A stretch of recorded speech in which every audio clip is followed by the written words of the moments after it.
apabila seseorang itu diberi kuasa.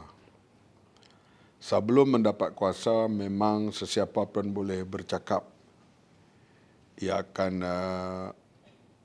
menjanjikan bulan, matahari, bintang kepada rakyat. Tapi bila mendapat kuasa, selalunya kita boleh melihat apakah cakap-cakap itu dilaksanakan ataupun cuba dilaksanakan,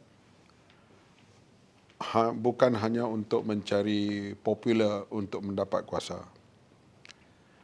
Banyak pemimpin di dunia ini yang kita lihat sebelum mendapat kuasa memang begitu hebat, menentang rasuah dan penyelewengan, tapi bila mendapat kuasa, bagaimana akhirnya mereka menjadi koruptor yang paling besar.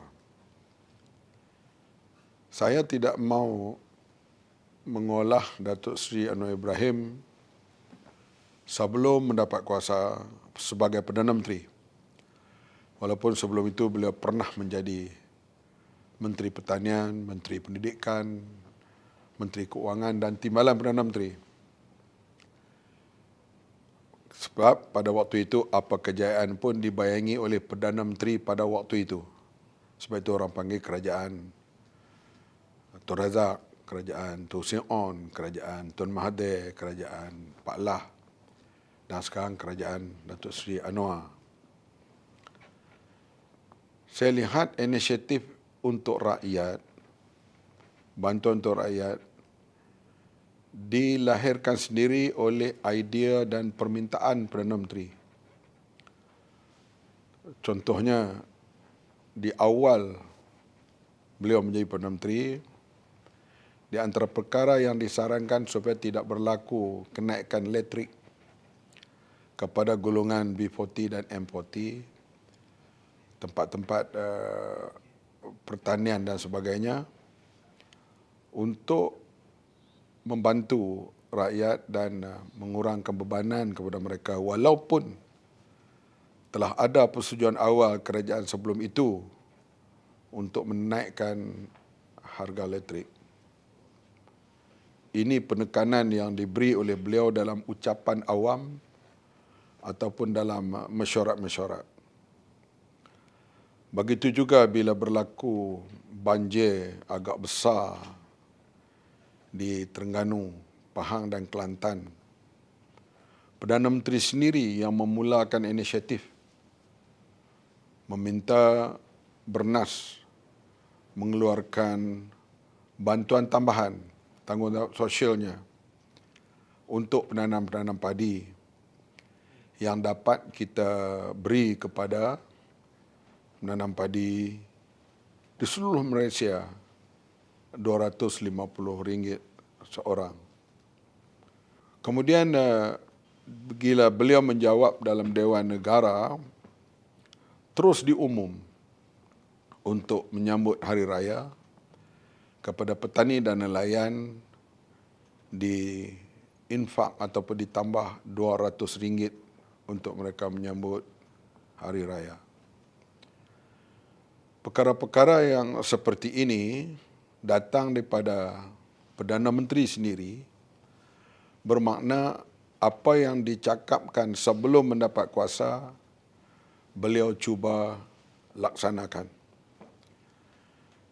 dan cuba membantu golongan miskin M40 dan B40 semaksimum yang mungkin. Selalu saya bergurau dengan beliau bila meminta satu perkara, beliau akan berkata, nanti saya akan bincang dengan Menteri Keuangan. Kalau ada keuangan yang mencukupi, tidak ada masalah. Artinya beliau menggunakan kementerian yang beliau pegang kedua-dua ini, bukan setakat inilah yang kita lihat, tidak tahu pada masa akan datang, kita akses 5 bulan yang berlalu. Tidak digunakan untuk kepentingan peribadi mencari keuangan untuk rakan dan keluarga. Setakat yang saya tahu.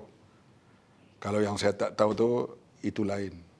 Saya nampak penekanannya dan menggunakan jawatan PM akan berbincang dengan Menteri Kewangan adalah untuk kepentingan rakyat dan faedah rakyat. Itu saya melihat beliau dalam 5 bulan ini. Bila berjumpa dengan beliau, saya bertanya, "Faham macam mana, Mat? Telur cukup lagi?"